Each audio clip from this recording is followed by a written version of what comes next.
Mila avait fait une partie de son cycle élémentaire à l'école Albert Camus de la ville de Conakry, en Guinée, surnommée l'école française. Un établissement coûteux, mais réputé pour sa formation. Heureusement, l'argent n'était pas un handicap pour ses parents. Son père était fortuné, la vérité de l'entreprise familiale à la mort de son géniteur, acquérant ainsi le statut du plus grand importateur de sucre en Guinée. C'est ainsi que dès l'âge de 2 ans, Mila rejoignit la maternelle. Pourtant, sa mère était quelque peu soucieuse. Non qu'elle ne voulût pas que sa fille soit scolarisée, mais elle avait peur que ses professeurs jettent sur elle un regard inquisiteur. L'enfant n'était pas comme les autres. Elle avait chuchoté ses premiers mots à l'âge de 1 an, un jour après le décès de son grand-père. Mais gagnée par le chagrin et l'immense cérémonie à organiser pour les obsèques, ses parents ne s'étaient point attardés sur ce miracle. Alors que l'incident était presque tombé dans les oubliettes et recommença à ses 1 an et demi. À cette époque, elle tenait à peine sur ses petites pattes. Depuis, elle n'arrêta plus jamais de parler. Son père voulut catégoriquement qu'elle soit inscrite dans une école. Il accordait une grande importance aux études. Cela pouvait être compris, car lui, tout au long de sa formation académique, avait été un brillant élève.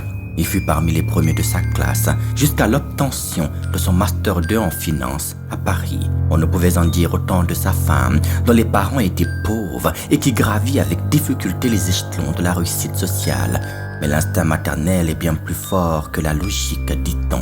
Dès que Mila fut inscrite à l'école, les craintes de sa mère s'avérèrent en effet fondées. Sa maîtresse de classe, Doriane, trouva étrange qu'en petite section, Mila soit capable de s'exprimer convenablement, alors que les autres enfants bredouillaient encore leurs premières syllabes.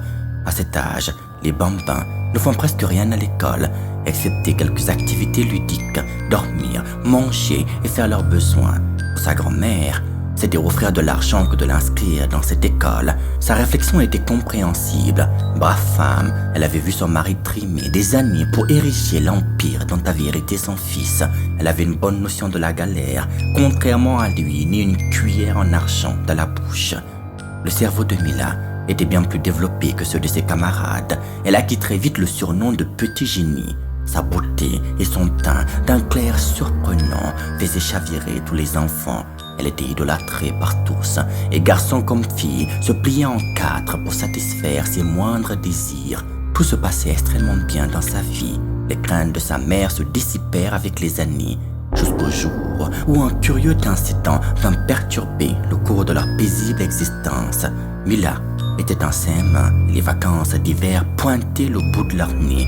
Un mercredi, alors qu'elle avait terminé son repas à la cantine, suivie de ses copines et du jeune Adrian, un fils d'expatrié italien, fou amoureux d'elle, ils prirent la direction des classes. Soudain, en pleine marche, alors que le soleil s'emparait du zénith, elle fut brutalement emportée par une crise. Se tenant le crâne et s'ébouriffant les cheveux, elle se mit à hurler. Ses camarades rapportèrent aux surveillants plus tard qu'elle avait vociféré des paroles dans un langage totalement inconnu.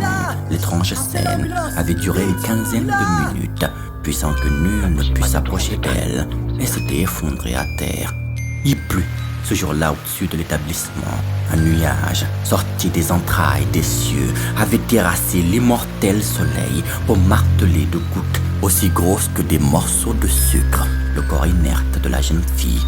Elle fut évacuée et conduite à l'infirmerie de l'école. Ses parents purent sans délai